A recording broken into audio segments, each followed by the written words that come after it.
ओम नमो भगवते वासुदेवाय नमः। राधे राधे भक्तगणों, आज आश्विन माह के कृष्ण पक्ष की एकादशी तिथि है। आज इंदिरा एकादशी व्रत है।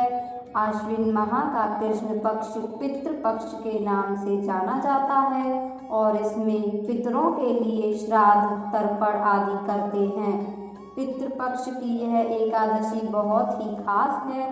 इस बार एकादशी साध्य और शुभ योग में है और ये दोनों ही योग मांगलिक कार्यों और पूजा पाठ के लिए अच्छे माने जाते हैं। यह एकादशी पापों को नष्ट करने वाली और पितरों को अधोगति से मुक्ति देने वाली होती है। इसकी कथा सुनने मात्र से ही वायपेय यज्ञ का फल मिलता है। जिस व्यक्ति की आत्मा यमलोक या पितरलोक में कष्ट भोग रही होती है, उनकी मुक्ति के लिए इंदिरा एकादशी का व्रत रखना चाहिए। भगवान श्री कृष्ण ने युधिष्ठिर को इंदिरा एकादशी व्रत के महत्व को बताते हुए कहा था कि इंदिरा एकादशी का व्रत पितरों को अधोगति से मुक्ति दिलाने वाला है और इस व्रत को करने से व्यक्ति पाप मुक्त हो जाता है। उसे भगवान विष्णु की कृपा प्राप्त होती है और वह वैकुंठ में स्थान पाता है। इस महान पावन अवसर पर आइए सुनते हैं सभी पापों से मुक्ति दिलाने वाली इंदिरा एकादशी की महिमामय कथा। प्राचीन काल में सतयुग के समय में महिष्मती नाम की एक नगरी में इंद्रसेन नाम का एक प्रतापी राजा धर्मपूर्वक अपनी प्रजा का पालन करते हुए शासन करता था। वह राजा पौत्र पुत्र और धन आदि से संपन्न और विष्णु का परम भक्त था। एक दिन जब राजा सुखपूर्वक अपनी सभा में बैठा था तो आकाश मार्ग से महर्षि नारद उतरकर उसकी सभा में आए। राजा उन्हें देखते ही हाथ जोड़कर खड़ा हो गया और विधि पूर्वक आसन दिया। सुख से बैठकर मुनि ने राजा से पूछा कि हे राजन, आपके सातों अंग कुशल पूर्वक तो हैं, तुम्हारी बुद्धि धर्म में और तुम्हारा मन विष्णु भक्ति में तो रहता है। देवर्षि नारद की ऐसी बातें सुनकर राजा ने कहा, हे महर्षि, आपकी कृपा से मेरे राज्य में सब कुशल है तथा मेरे यहाँ यज्ञ कर्मादि सुकृत हो रहे हैं। आप कृपा करके अपने आगमन का कारण कहिए। तब ऋषि कहने लगे कि हे राजन, आप आश्चर्य देने वाले मेरे वचनों को सुनो। मैं एक समय ब्रह्मलोक से यमलोक को गया। वहाँ श्रद्धापूर्वक यमराज से पूजित होकर मैंने धर्मशील और सत्यवान धर्मराज की प्रशंसा की। उसी यमराज की सभा में महान ज्ञानी और धर्मात्मा तुम्हारे पिता को एकादशी का व्रत भंग होने के कारण देखा। उन्होंने संदेश दिया जो मैं तुम्हें देने आया हूँ। उन्होंने कहा कि पूर्व जन्म में कोई विघ्न हो जाने के कारण मैं यमराज के निकट रह रहा हूँ। सो हे पुत्र, यदि तुम आश्विन कृष्णा इंदिरा एकादशी का व्रत मेरे निमित्त करो तो मुझे स्वर्ग की प्राप्ति हो सकती है। इतना सुनकर राजा कहने लगा कि हे महर्षि, आप इस व्रत की विधि मुझे कहिए।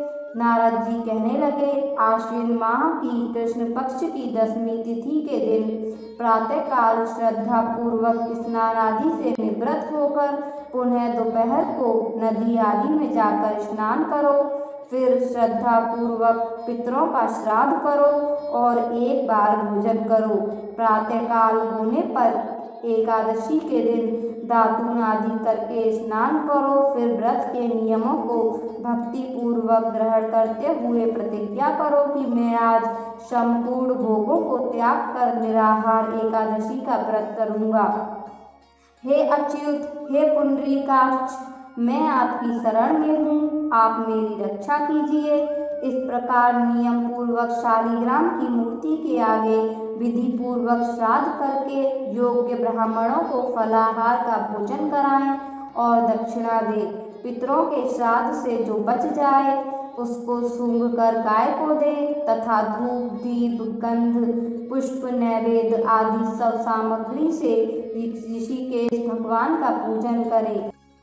में भगवान के निकट जागरण करो। इसके पश्चात द्वादशी के दिन प्रातःकाल होने पर भगवान का पूजन करके ब्राह्मणों को भोजन कराएं। भाई बंधुओं, स्त्री और पुत्र सहित आप भी मौन होकर भोजन करें।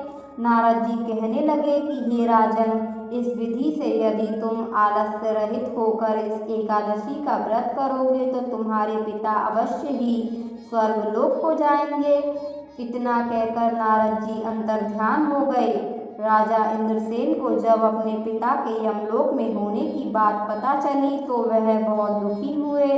राजा ने देवर्षि नारद के कहे अनुसार विधि पूर्वक इंदिरा एकादशी के व्रत का पालन किया और व्रत कथा का पाठ करके ब्राह्मणों को दान दक्षिणा दी।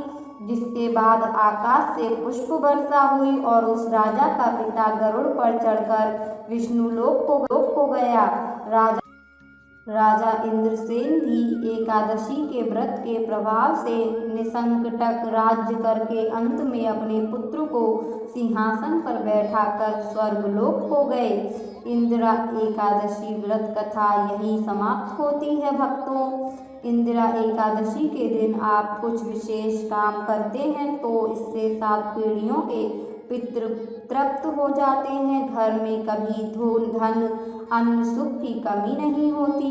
अगर आप वंश वृद्धि चाहते हैं तो इंदिरा एकादशी पर दोपहर में पीपल के पेड़ की पूजा करें, परिक्रमा लगाएं और फिर शाम को पीपल के नीचे दीपक लगाकर पितृ सूक्त का पाठ करें। ऐसा कहा जाता है कि इससे संतान प्राप्ति में परेशानी नहीं आती। शास्त्रों के अनुसार इंदिरा एकादशी पर गया में नदी किनारे तर्पण करने से 7 पीढ़ियों के पितर संतुष्ट हो जाते हैं। इसके साथ ही पितृदोष भी समाप्त हो जाता है। दरिद्रता से मुक्ति पानी है तो इंदिरा एकादशी के दिन घर में विष्णु सहस्त्र नाम का पाठ करें।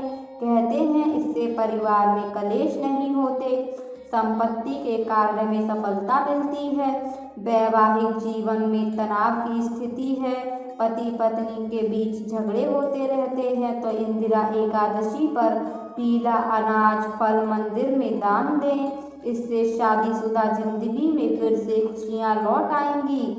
इंदिरा एकादशी पर सूर्यास्त के समय तुलसी के समक्ष घी का दीपक लगाकर ओम वासुदेवाय नमः मंत्र का जाप करते हुए तुलसी की 11 परिक्रमा करें। जय श्री कृष्णा। ओम नमो भगवते वासुदेवाय नमः। भक्तगणों, उम्मीद करती हूँ यह कथा आपको पसंद आई होगी। अगर आपको यह कथा पसंद आई हो तो हमारी वीडियो को लाइक कर दीजिए और चैनल को सब्सक्राइब करने के साथ ही कमेंट में जय श्री हरि अवश्य लिखिएगा। आपका जीवन मंगलमय हो, इसी कामना के साथ आपसे विदाई लेते हैं और मिलते हैं अगली वीडियो में। तब तक के लिए नमस्कार। राधे राधे।